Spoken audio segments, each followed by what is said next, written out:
Olá, caríssimos irmãos e irmãs, sejam bem-vindos a mais um áudio da Liturgia da Palavra, desse dia 8 de julho de 2020, né?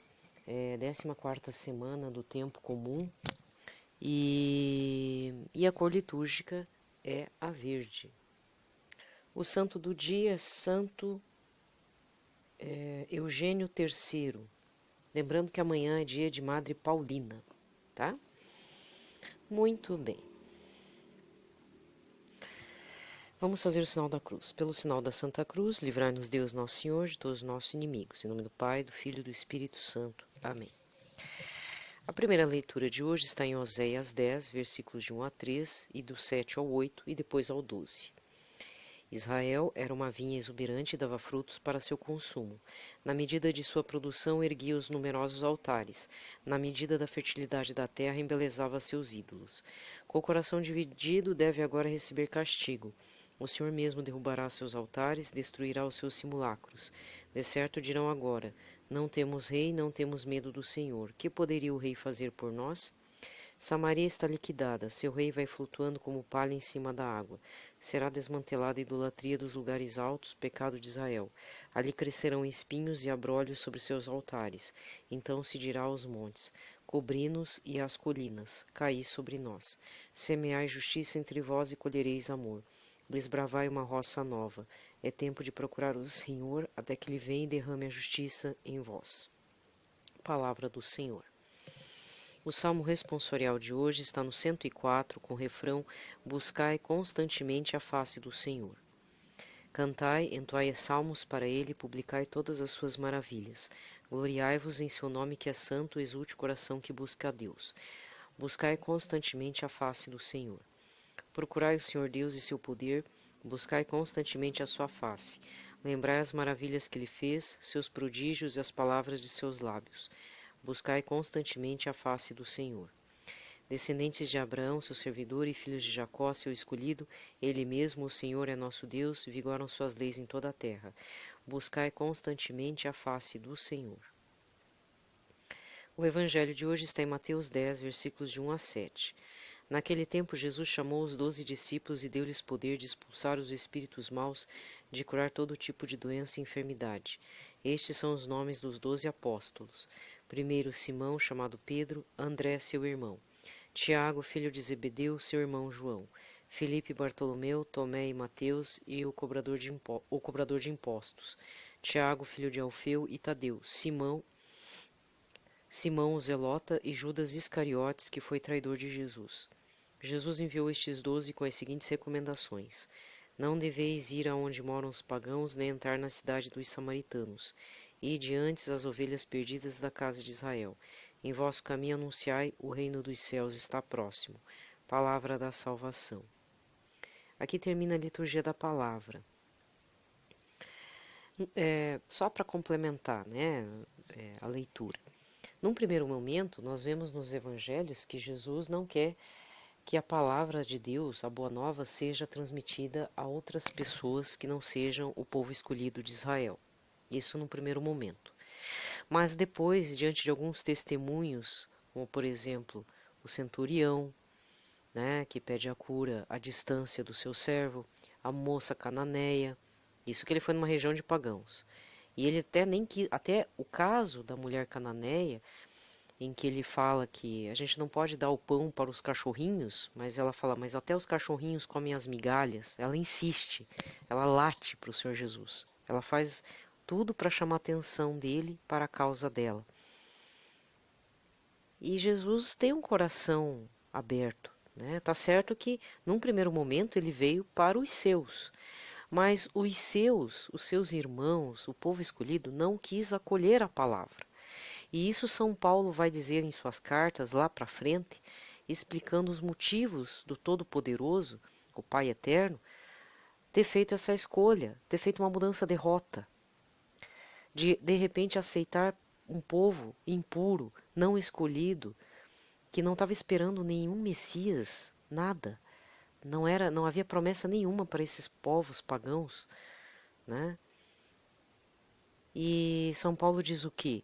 Em uma das suas cartas, que Deus fez isso para provocar uma certa inveja, provocar ciúmes no seu povo escolhido, para que esse povo de cabeça dura e coração mais duro ainda pudesse se voltar a Jesus, a Deus também, no sentido de que Deus foi cumpridor da promessa. Como assim vocês não vão aceitar a promessa, sendo que eu enviei Jesus? E até hoje, né, o povo judeu não aceita. Em algumas aparições de Nossa Senhora, não é o de Nossa Senhora de Anguera. É uma outra aparição, que eu agora não me recordo qual, mas é recente, dizia assim que a Nossa Senhora dizia que o povo escolhido continua sendo o povo escolhido. Deus não abandonou, mas eles querem, mas o que Deus quer? Deus quer a conversão dessas pessoas. E elas têm que se abrir a isso, que Jesus já veio. O último profeta, inclusive, João Batista. Depois dele não veio mais. Mesmo para o povo escolhido. E aí a gente vê umas coisas meio estranhas, até da parte de um povo, numa ala dos judeus, que querem a construção do terceiro templo, a reestruturação do templo, querem fazer sacrifícios de touros e tal. Acreditam que o Messias já nasceu, sabe? Então, tipo, parece que criaram um Messias para ele. Aí é uma ala aí, eu não sei, né? Então vamos rezar. Né? São João Paulo II também foi muito criticado quando fez uma aproximação com os judeus, mas ele dizia, o primeiro papa, né, a voltar para o povo judeu, dizia: nossos irmãos mais velhos. Isso depois de anos de perseguições contra o povo judeu, mesmo partindo da própria Igreja Católica, em tempos lá para trás, né, séculos para trás. Então, são situações assim muito indigestas, né, para os dois lados. Os cristãos são perseguidos por esse povo. Muitas vezes lá em Jerusalém você não pode, de repente, na região ali do Oriente Médio, estar professando sua fé católica. Até pouco tempo atrás, até o ano passado, tinha aí homens-bomba, mulheres-bomba invadindo os templos católicos, né? Interessante que pouca gente parou para lembrar que no dia da Assunção do Senhor, se não me engano foi nesse período, bem depois da Páscoa, né? Um homem-bomba entrou, várias pessoas com bombas entraram numa igreja católica lá na Tailândia, se não me engano.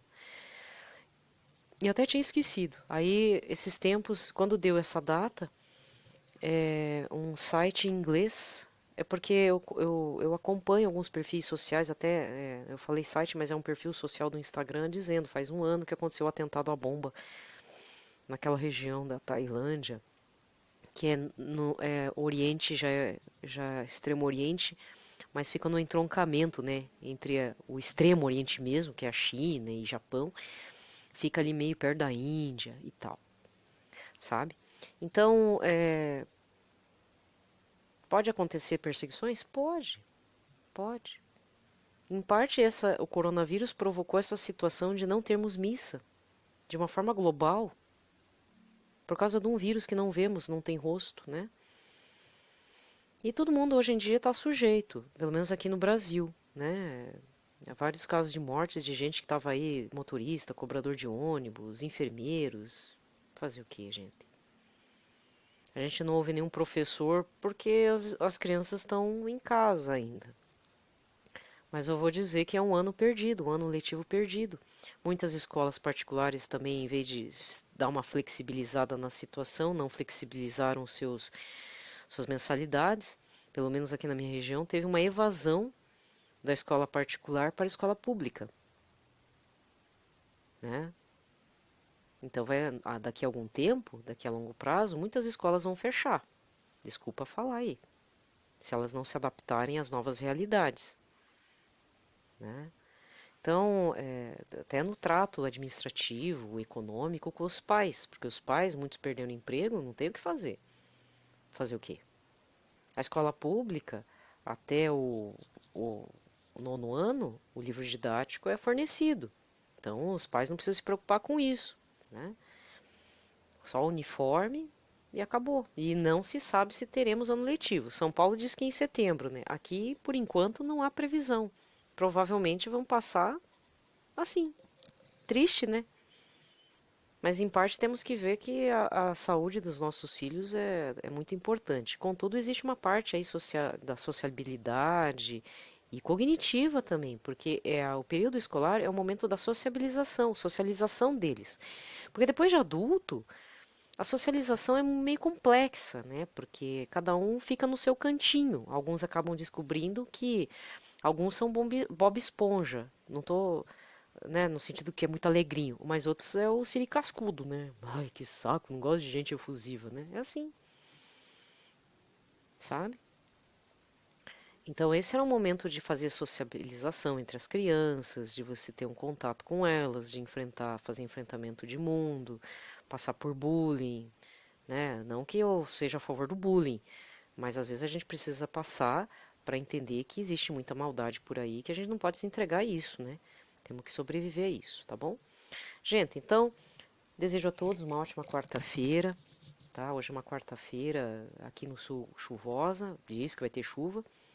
Tá vindo uns ventos estranhos, mas não é comparado ao que aconteceu semana passada. Então eu agradeço as orações aí para quem está rezando pela região sul, mas vamos rezar também para a recuperação do Henrique Soares, né? E muitos padres. Não tenho certeza, mas eu estou desconfiada que padres aqui redentoristas que cuidam do, não sei se eles são redentoristas, mas eu acredito que sejam da paróquia aqui da Perpétuo Socorro, aqui de Curitiba, eles estão com Covid-19 também, seminaristas também. Então, eu peço orações para eles aqui, que é a paróquia onde mais tem novenas, né? E eu olhei assim, é que eu não frequento porque é um pouco longe, mas pelo que eu percebi, parece que é o pároco local mesmo, lá da Perpétuo Socorro, da Nossa Senhora da Paróquia Perpétuo Socorro. E é muito triste saber isso, que tá bem pertinho da gente, né? O pessoal aí infectado, tá bom? Um abraço a todos. Também rezo por todos os padres aí e fiéis católicos e cristãos que estão com a Covid-19, tá? Fiquem bem. Se cuidem. Paz e bem.